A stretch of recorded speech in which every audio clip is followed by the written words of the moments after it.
নমস্কার, সুস্বাগতম। আপনারা দেখছেন জুডোস ধামাকার নতুন পর্ব, সাথে আছি আমি জুডো। বিজয়নগরের হিরে এই ছবিটা আমি দেখলাম। কাকাবাবুর নতুন অ্যাডভেঞ্চার। নাম ভূমিকায় আছেন প্রসেনজিৎ চট্টোপাধ্যায়, পরিচালক হলেন চন্দ্রাশিস রায়। এছাড়াও আছেন আরিয়ান ভৌমিক, ভূষণ, সত্যম ভট্টাচার্য, রাজনন্দিনী পাল, অনুজয় চট্টোপাধ্যায়।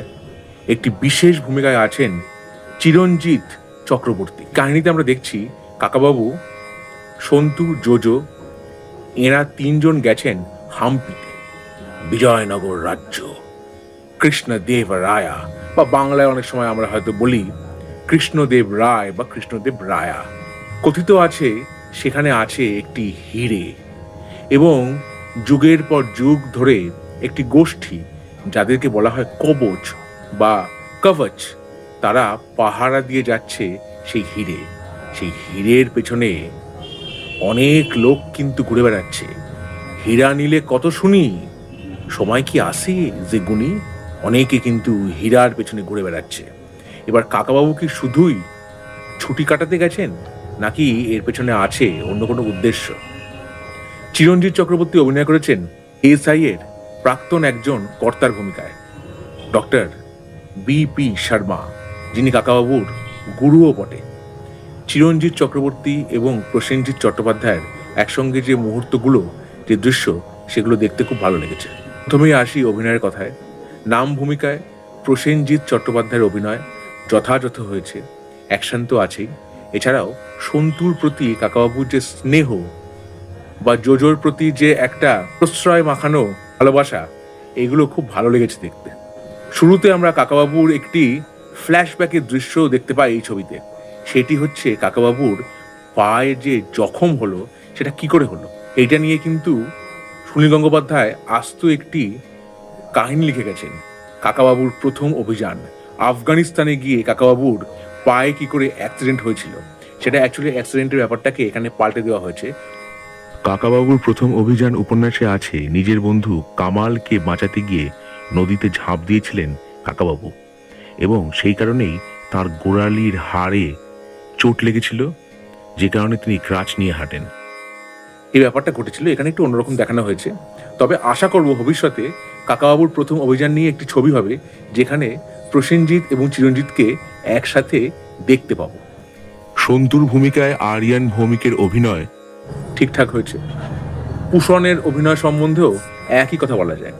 রাজনন্দিনী পাল অভিনয় করেছেন রায়ার ভূমিকায়, কস্তুরী বা কস্তুরীর ভূমিকায়, একজন অভিনেত্রী।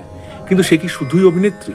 অন্যদিকে অনুজয় চট্টোপাধ্যায় কিন্তু বেশ ঠান্ডা মাথায় একজন ক্রিমিনালের ভূমিকা অভিনয় করেছেন, মোহন সিং বা মোহন, যে নামেই ডাকুন তাকে। সত্যম ভট্টাচার্য এবং শ্রেয়া ভট্টাচার্যের অভিনয় ঠিকঠাক হয়েছে, কিন্তু যেটা সমস্যা হয়েছে, প্রথম হাফটা কিন্তু বেশ গতিশীল।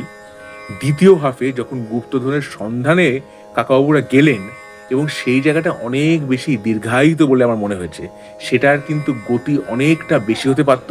ব্যাকগ্রাউন্ড স্কোর এবং সুরের দায়িত্বে আছেন ইন্দ্রদীপ দাশগুপ্ত। থিম মিউজিকের সঙ্গে মাঝে মধ্যে আপনার একটু মনে পড়বে আর ডি বর্মনের সুরের সেই বিখ্যাত গান প্যার মে দিল পে মার দে গোলি, সেটির কথা মনে পড়বে। তবে যেটা আমি বললাম, রোমাঞ্চটা আরো অনেক বেশি আমি আশা করেছিলাম। এবার মূল কাহিনী, সুনীল গঙ্গোপাধ্যায়ের মূল কাহিনীর থেকে বেশ কিছু পরিবর্তন করা হয়েছে। এই কাহিনীটি প্রথম প্রকাশিত হয়েছিল 1988 সালের পূজাবার্ষিকী আনন্দ মেলায়। এবার কাকাবাবুর কোনো কাহিনী যদি আপনি প্রথম পড়ে থাকেন, তারপরে পর্দায় দেখতে গেলে তো আপনার একটু সমস্যা হতেই পারে। কারণ পড়ে আপনি যে এক্সপিরিয়েন্সটা করছেন, দেখতে গিয়ে দেখলেন সেখানে কিন্তু তফাৎ আছে। মূল কাহিনীতে ঘটনার ঘনঘটা অনেক বেশি ছিল, এবং রোমাঞ্চটাও আরো বেশি ছিল। মূল উপন্যাসে মোহন সিং কিন্তু অভিনেতাও ছিল। এখানে তাকে দেখানো হয়েছে ওই অঞ্চলের একজন আদিবাসী নেতা, কবচ বলে একটি সংগঠন বা একটি সৈন্যবাহিনী, যারা যুগ যুগান্ত ধরে বিজয়নগরের হিরেকে রক্ষা করছে, এমন একটি সংগঠনের নেতা হিসেবে তাকে দেখানো হয়েছে। এছাড়াও আরও নানা রকম পরিবর্তন আছে। বিপি শর্মা মানে চিরঞ্জিত চক্রবর্তী অভিনীত চরিত্রটির এন্ট্রি বা তার উপস্থিতি কাহিনীতে অন্যরকম ছিল, এখানে অন্যরকমভাবে দেখানো হয়েছে। রঞ্জন এবং রিঙ্কুর ভূমিকা অন্যরকম ছিল কাহিনীতে, এখানে সেটা পরিবর্তন করা হয়েছে। ইংরেজি না বলে বাংলা বলার একটা খেলার কথা ছিল উপন্যাসে, এখানে সেটা দেখানো হয়নি। শরদিন্দু বন্দ্যোপাধ্যায়ের ক্লাসিক উপন্যাস তুঙ্গভদ্রার তীরের উল্লেখ হয়েছে এই ছবিতে। এই ছবির ডিওপি হলেন ইন্দ্রনাথ মারিক এবং সম্পাদক হলেন শুভজিৎ সিংহ। তাহলে বিজয়নগরের হিরে এই ছবিটি দেখে আমার কি অভিজ্ঞতা আপনাদের সঙ্গে আমি তা ভাগ করে নিলাম। আমার ভিডিও যদি আপনাদের ভালো লেগে থাকে তাহলে অবশ্যই লাইক করুন, শেয়ার করুন, সাবস্ক্রাইব করুন আমার চ্যানেল এবং আমার ফেসবুক পেজ জুডোস ধামাকা, সেটাকেও লাইক করুন, ফলো করুন।